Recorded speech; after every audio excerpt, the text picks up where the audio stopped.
بسم اللہ الرحمن الرحیم۔ نبیلہ وائس سینٹر میں دل کی گہرائیوں سے خوش آمدید اور پیار بھرا السلام علیکم۔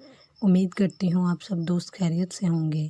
اللہ پاک آپ کی تمام جائز خواہشات کو پورا فرمائے، آمین۔ امید کرتی ہوں اگر آج کی ویڈیو آپ کو پسند آئے تو ہماری ویڈیو کو لائک اور چینل کو سبسکرائب ضرور کر دیجیے گا اور اپنے فرینڈس کے ساتھ صدقہ جاریہ سمجھ کر شیئر کیجیے گا۔ ایک چھوٹے سے گاؤں میں سرسبز پہاڑیوں کے ساتھ ایک عجیب و غریب جھیل تھی جسے سرخ جھیل کہا جاتا تھا۔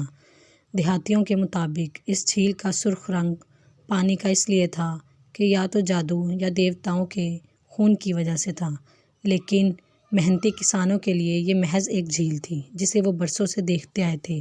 افضل ایک محنتی کسان تھا۔ ایک دن اس نے جب اپنی تربوز کی خشک فصل پر نظر ڈالی تو اس نے جھیل سے پانی لینے کا فیصلہ کیا۔ گرمی کی شدت نے افضل کی تربوز کی فصل کو تباہی کے نزدیک پہنچا دیا تھا۔ پھر ایک دن افضل اپنی گدھا گاڑی لے کر جھیل پر گیا اور جب اس نے وہاں پر اپنے ڈرم سرخ پانی سے بھرے تو اس نے پانی کو چمکدار اور دلکش محسوس کیا۔ پھر اس ایسے پانی تھا جیسے سرخ موتی۔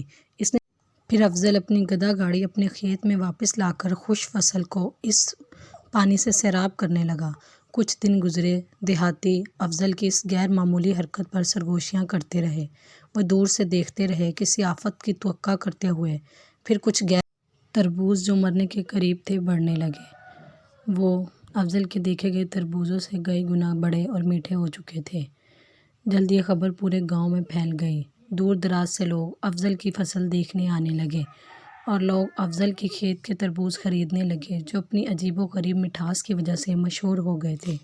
افضل جو ایک سادہ کسان تھا بہت مشہور کسان بن گیا، لیکن وہ اپنی محنت اور عاجزی سے باز نہ آیا۔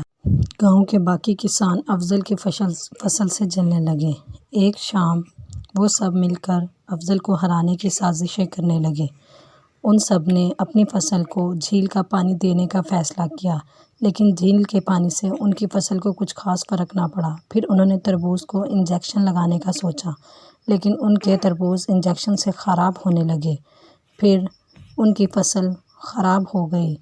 پھر ان کی دلچسپی بڑھنے لگی۔ انہوں نے افضل کے پاس جا کر جھیل کے راز معلوم کر پھر ان لوگوں نے افضل سے اپنی غلطی کی معافی مانگی اور سرخ جھیل کا پوچھا کہ ان کے تربوز کیوں نہیں بڑے ہوئے۔ پھر افضل نے انہیں اپنے دادا کی بات بتائی کہ یہ جھیل صرف نیک اور سچے لوگوں کی مدد کرتی ہے۔ پھر سب لوگوں نے نیک اور سچے دل کے ساتھ جھیل کے پانی سے اپنی فصلوں کو سیراب کیا۔ وقت گزرتا گیا، گاؤں خوشحال ہوا۔ اب وہ گاؤں ایک معاشی اور زراعت کا ذریعہ بن گئی۔ جھیل جو ایک خوف کی لہر